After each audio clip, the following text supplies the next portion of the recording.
Hi guys, I'm back in my room. Um, so a lot of things I didn't really have in control. I tried to, and it did not work out a lot.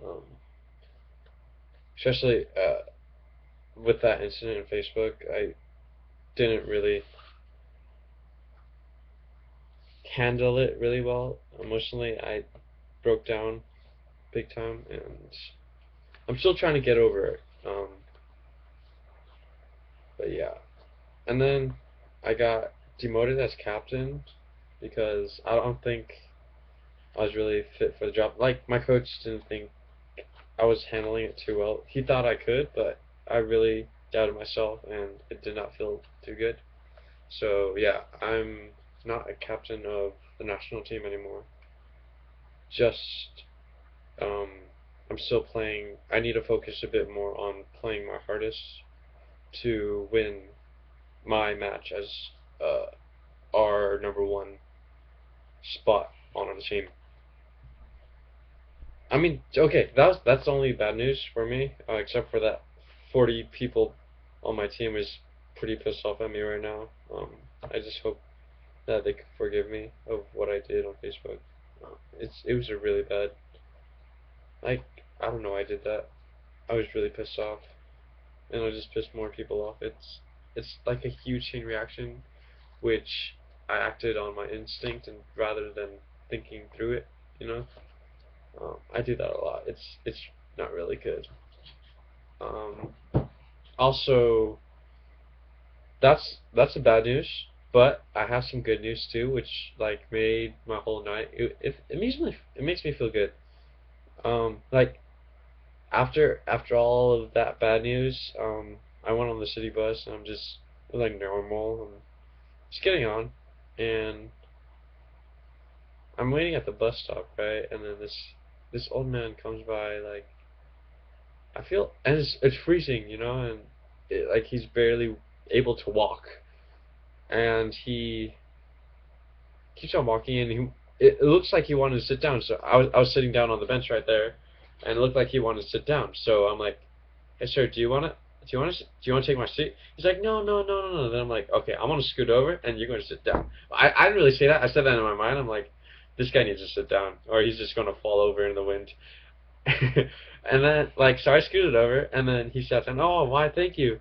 And I had my earphones. I'm like, "Oh, okay, yeah, yeah, yeah."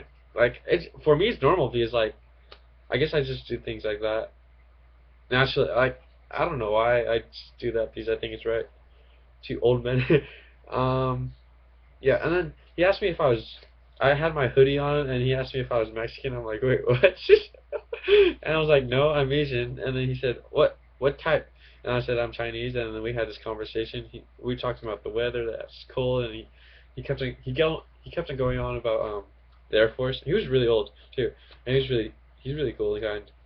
And then after he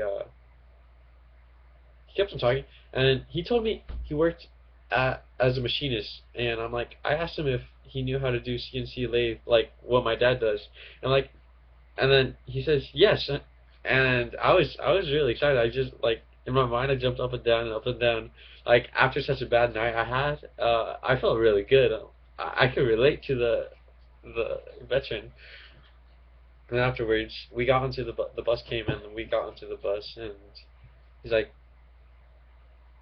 yeah, yeah. We told each other names, and we introduced each other, and his name was William. And it was like, whoa, my name's William too. It was weird because like he says, "Hi, I'm William." I'm like, that's my name too. I'm William too. Nice to meet you. I'm like, nice to meet you. It was really funny.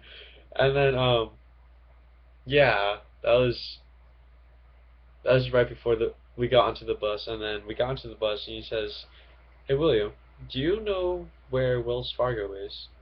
And I said, "Yeah, yeah, it's down the street. It's like 2 blocks away, two bus stops away." And he's like, "I'll walk there. I'll walk there." No, no, never mind, never mind. That's a bit too far. So I'm like, okay. Then I showed him. We sat down, and then I sat down next to another old man. He sat down in the empty seat, which he deserves. Yes, salute for the service. Um, but yeah, he. And then I told him directions, and he's like, oh, why, thank you, William, nice to meet you. And he slapped me on the cheek like, good boy, good boy. I'm like, oh, I feel good. I feel good inside. And then the old man sitting next to me, he goes, you know, thank you for helping that old veteran. And I'm like, it's like, I do that. It's normal. It's like, it's okay. And then he says, the old man, he's like, not not everyone does that. It doesn't happen every day. I'm like, I feel special now. Like in my mind, I'm going through it. I'm like, am I really? Did I do that? I feel good about myself, you know.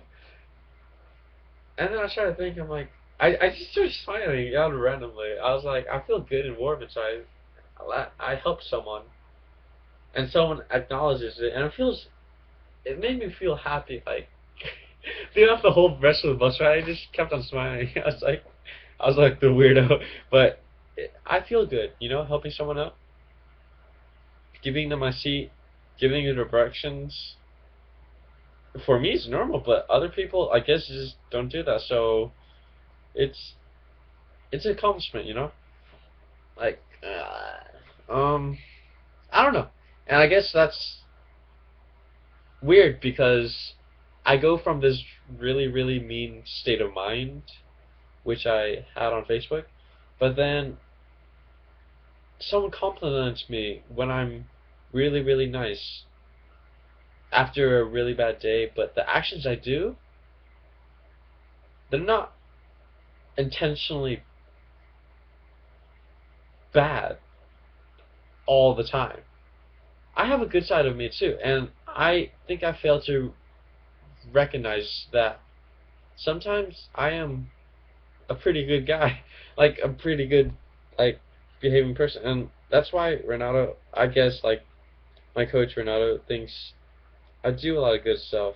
I should believe in myself instead of saying that I'm always a bad guy with his moments. Um, People believe in us. They real recognize, but they're not always there to say that we're doing good.